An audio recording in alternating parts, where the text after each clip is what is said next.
Ladies and gentlemen, I'm going to call our meeting to order. Today is February 20th, 2018, and this is a budget work session of the North Kingstown School Committee. If I could ask everyone to please rise for the Pledge of Allegiance. I pledge allegiance To the flag of the United States of America and to the republic for which it stands, one nation, under God, indivisible, with liberty and justice for all. If I could ask you all to remain standing for a moment, I'd like to observe a moment of silence. We had a tragic loss of a member of our North Kingstown School family over the weekend for Richard Bloomwell, who was a seventh grader at Woodford Middle School. We could have a moment of silence, please.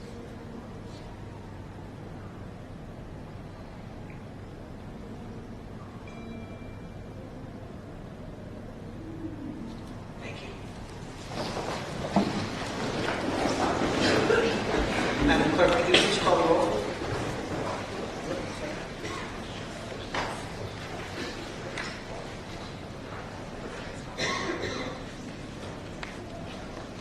Sorry, one moment. Okay.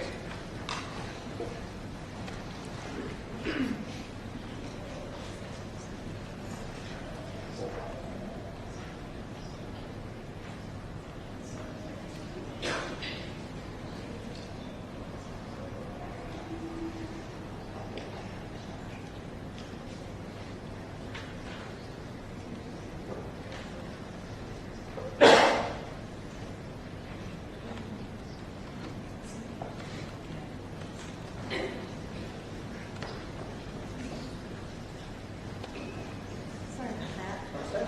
Okay, Mr. Boswell, Here. Mrs. Hoskins, Mr. Jones, Here. Mrs. McGovern, Ms. Stevens, Here. Mrs. Shaw. Here. And student representatives. Here. Thank you. If you could please call the calendar. On Tuesday, March 13th, there'll be a school committee business meeting. Monday, March 19th, there'll be a staff meeting at 6:30 at the School Academy. And Tuesday, March 27th, there'll be a school committee business meeting. Thank you. I don't think we have any presentation recognitions. Recognitions. I just want to remind everyone that we have our musical. Oh, sorry about that. We have our musical coming up on the weekend of March 9th, the 10th, and the 11th. Anyone who's ever been to the North Kingstown High School musical knows they are truly tremendous shows. They bring the community together in a special way. And so I hope you will come. I hope you will tell your friends and bring people with you, particularly kids, because Beauty and the Beast is sure to be a real joy for everyone to come. So I hope that is well attended. Please support our music. Dr. Hubbard. Congratulations to the girls JV basketball team who defeated Coventry, Cumberland, and LaSalle to capture the JV state championship this past weekend. And Maggie Schwab was named the tournament MVP. Congratulations. Next on our agenda, we have citizens' comments. I have two people who signed up to speak. I'll start with those. First is Joseph Baker. If you could please come to the microphone. We ask that you limit your time to 3 minutes, and please state your name and address to the board. Thank you.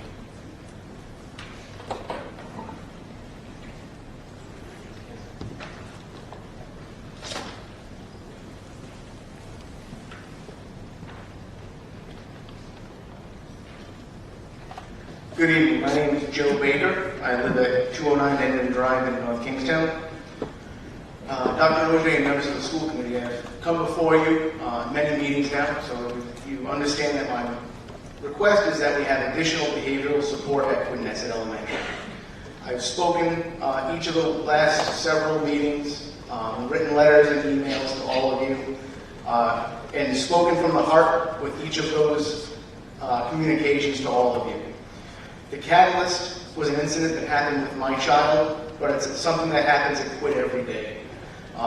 I have a little bit of a different presentation for you tonight because, you know, my prior tactics have been criticized as disingenuous, and I really want everyone to know that I have no aspirations for politics. I'm here as a parent because I want a better education for my children and for all the children in North Kingstown. And I know you all want that as well. And I understand that you have some difficult decisions to make, on behalf of the students and us parents. And I challenge you to make the tough decisions, to make the right decisions. And I appreciate the feedback. I appreciate positive communication. It's difficult to have positive communication when I stand here and then I sit back down and get rebutted back by school committee members.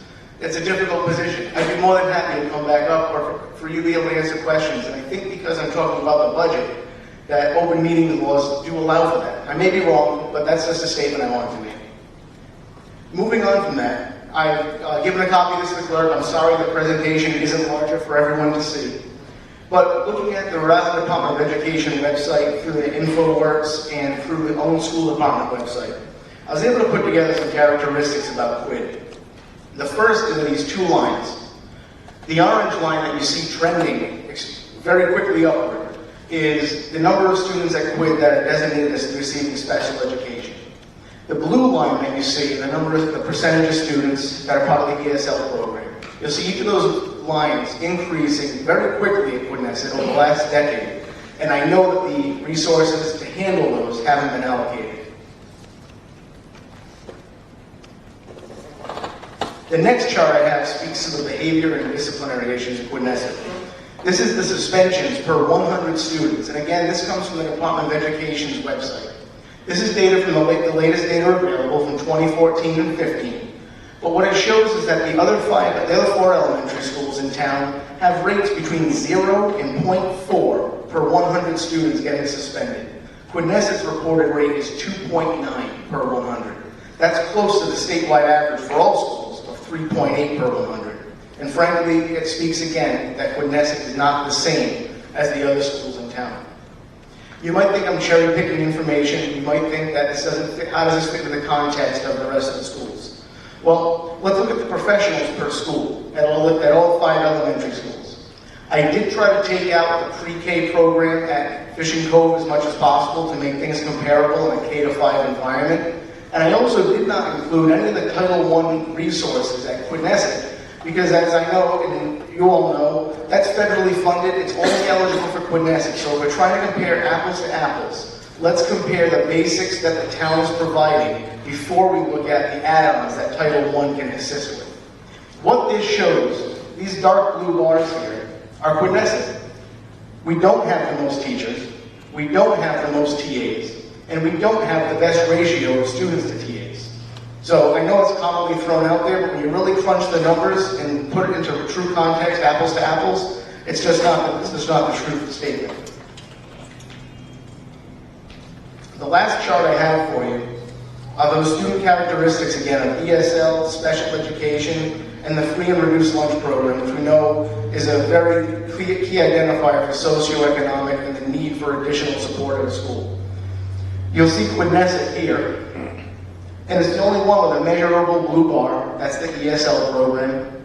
You'll see the orange bar is maybe perhaps even keeled with some of the other schools. Although on this chart I was not able to take out the pre-K program, which does have a substantial amount of special ed students. I believe it's 50 that are allocated to that program. And then the gray bar is the free and reduced lunch, which again, this shows that Quid does not look like the characteristic school in North Kingstown, and I hope that it's not treated that way going forward. Again, I'd be happy to answer any questions. I'd be happy to have positive feedback with anyone. If you have questions about my testimony, you all have my email and my phone number. I'd be happy to speak with you on those, grab a cup of coffee, and really make sure you understand the reality of things at Quid so that we can help you make the right choices. Thank you. Thank you.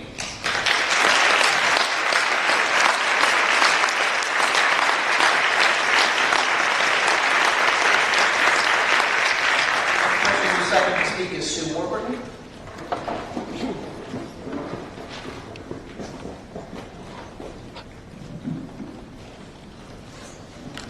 Good evening. My name is Sue Warburton. I live at 1595 South Road in East Greenwich.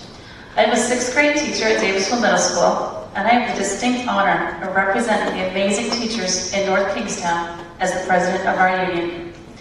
We are here tonight to express our outrage at the actions the school committee took on February 6th at the recommendation of the superintendent. The North Kingstown School Committee took a vote to unjustly terminate top-step tenured teachers. The blatant disregard for the process in which teachers are evaluated and terminated has not gone unnoticed. The facts in the cases are black and white. The teachers are being terminated on the basis of being on a performance improvement plan. The plans were being developed and had not yet even been finalized. Not only does this violate current contract language, but it also contradicts the intent of a performance improvement plan as defined by the Rhode Island Department of Education. Article 24C of our contract states, a performance improvement plan provides extensive support for teachers who are not meeting expectations. The implementations of such a plan is a responsibility laid upon the principal and/or supervisory staff by the committee and the superintendent in order to help in the professional growth and competence of the teacher involved. This action, when necessary, must not be interpreted as discipline or reprimand. Teachers shall respond in a positive manner to the performance improvement plan. Termination is the highest level of discipline.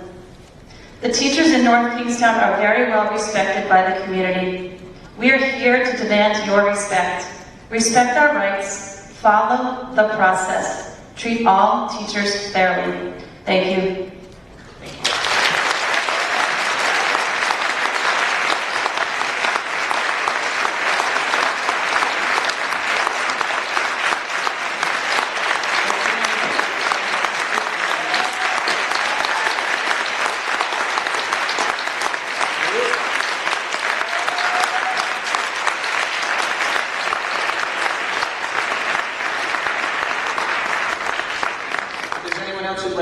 Microphone but didn't sign up. Come to the microphone, please state your name and address. Thank you. Hello, my name is Kevin McCarthy. I live at 197 Lang Drive.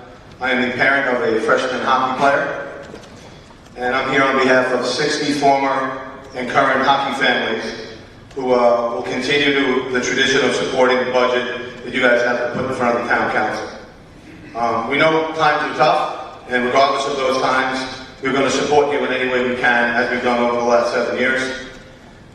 In doing so, we respectfully ask that you treat our hockey kids the same way you would treat any other kids in any other sport. Thank you for your time. Thank you.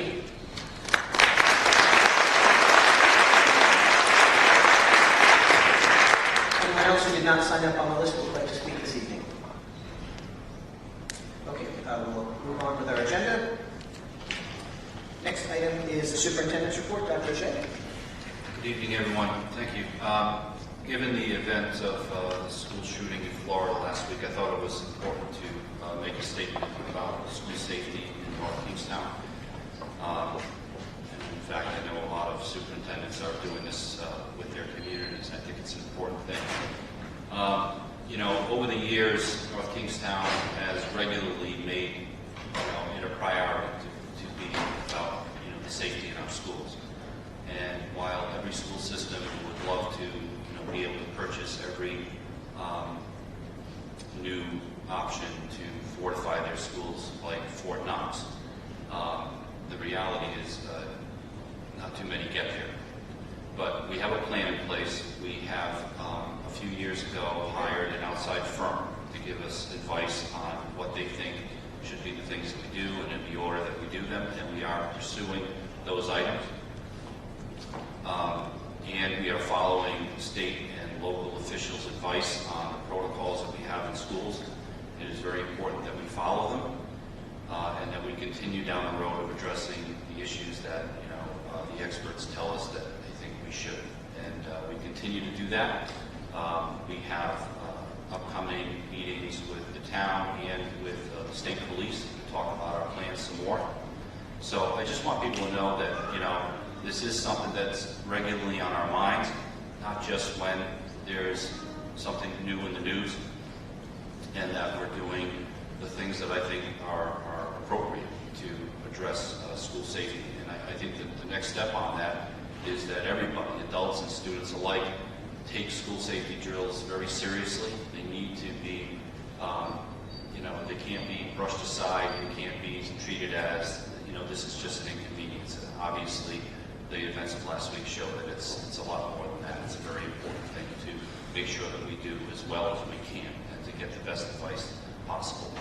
So I just wanted people to know that it is on our minds, and we're going to continue to pursue those plans. Thank you. Next, we've come to routine items. If I could have a motion to seal the executive session minutes of this evening, February 20th, 2018.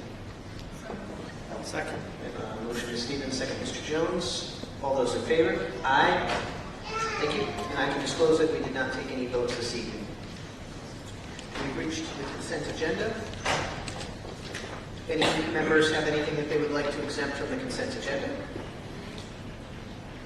Motion to approve the consent agenda. A motion to approve the consent agenda from Mr. Jones. Do I have a second?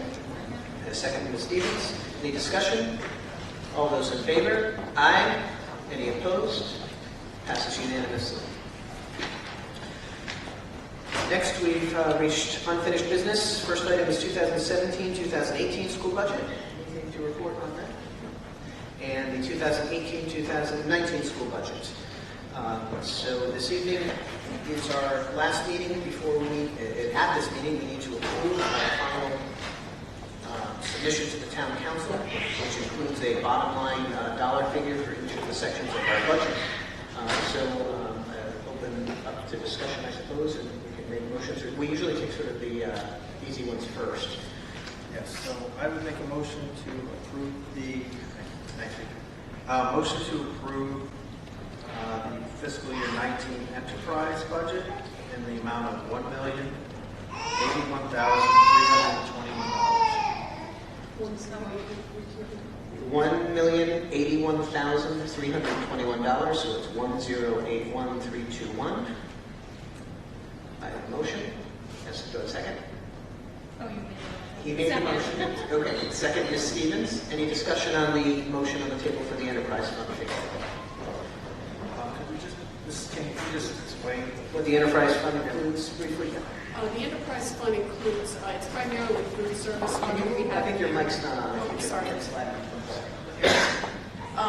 The enterprise fund primarily includes our food service fund. So an enterprise fund, what that means is it needs to be self-sustaining. We cannot show a negative, otherwise we would have to fix that through the general fund. But over the last several years, that fund has been self-sustaining. Also in that would be estimates for game seats and sports camps, which are also considered enterprise funds according to our uniform chart of account rules. Thank you. Any further discussion of the motion on the table? I just always, again, even though my time on the committee, when we were, I think at one point appropriating almost $250,000 Yes. from general education funds to cover food service. Now, it not only pays for itself, but allows us to do things like our Love Your Lunchroom and all that good stuff. So again, kudos to everyone involved in running the food service operations here to turn that around over the last half decade. Thank you. Any further discussion? We'll take a vote. All those in favor of approving the enterprise fund number? Aye. Aye. Any opposed? Passes unanimously. I'd make a motion to approve the fiscal year 19 grants budget in the amount of $2,009,645. Motion, do I have a second? Motion and a second. Ms. Lee, could you just briefly explain what's in that number as well? So there are a lot of things in our grant number. Primarily, the biggest part of that number would be what we know about the CRP for special education. You've got IDA, Title I, Title II, and a lot of our other smaller grants that we receive as well. So there's a real lot in that number. There's a lot of estimating. We primarily do that based on what we've known from the past, and if we have any new information to add to it. But if you look back several years, you'll see that the grant funds have significantly been reduced. We've had some up and downs, some years when there are error funds and not error funds, but that number is declining. Thank you. A motion and a second on the table. Any further discussion? Well, I would just reiterate that point. We know our free and reduced lunch population is not declining, but our federal grants, I think, and when we get to our Medicaid reimbursements. So all those have to be made up somehow, or those programs that were funded by the grants go away. Thank you. Any other discussion? Motion on the table in a second. So all those in favor in approving the grant amount of $2,009,645? Aye. Aye. Any opposed?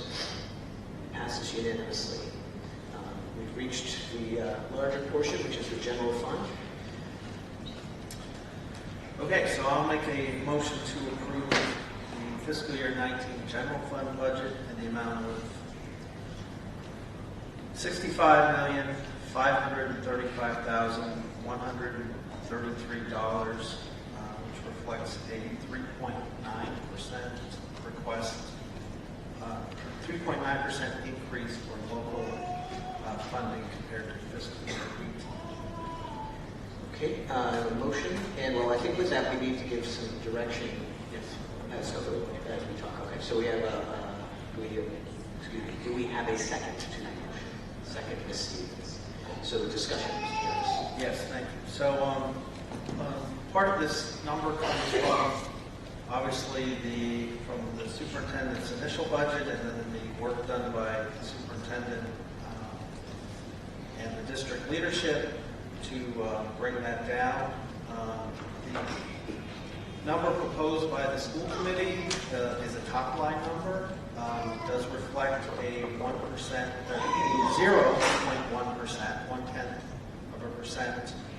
0.1% decrease from the superintendent's initial recommendation.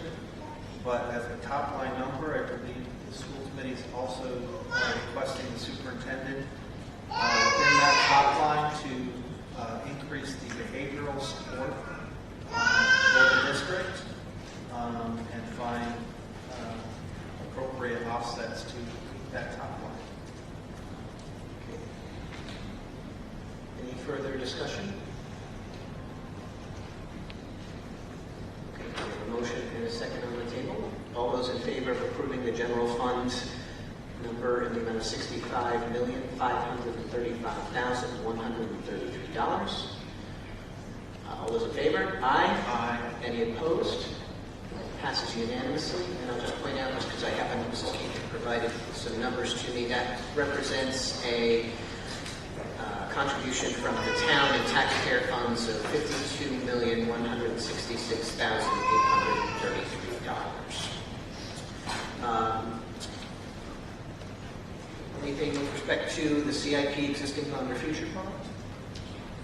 No, so let me just go over really Yep, quickly. so you want to back up, make sure. For the budget, so now this budget is now due in the final form to the town manager by the end of the day on Monday, which is the 26th. We are meeting with the town council on Monday evening, March 19th at 5:30, and I'm not sure what the venue is where that's going to be, as our department will be the department of the budget of the town. So we'll meet with them on that evening. And then sometime in early May, usually around the 5th or the 6th, is when the town votes on what the budget will be, and hence the school department's appropriation. So there's quite a bit of time in between now and then, and a lot can happen, good and bad. We've seen that in past years. We've seen good, we've seen bad. But Dr. Jane, I'll keep you updated on anything we see that will be detrimental to our numbers. Thank you. And I just want to point out for anyone watching or in the audience that the number that we approved is our request to the town. It by no means is the amount that we will receive from the town. The town council will, as part of their overall budget process, determine, based on our budget request, what funding they will provide to the school department. At that point, we will, unless the number were to remain the same, we would need to revisit our numbers and find corresponding offsets or increases to balance out the budget based on the final dollar figure, which will happen as it progresses. And I always point out, and I'll give him credit for it, because Mr. Welsh was always the one who, when he sat on the school committee, would make this point.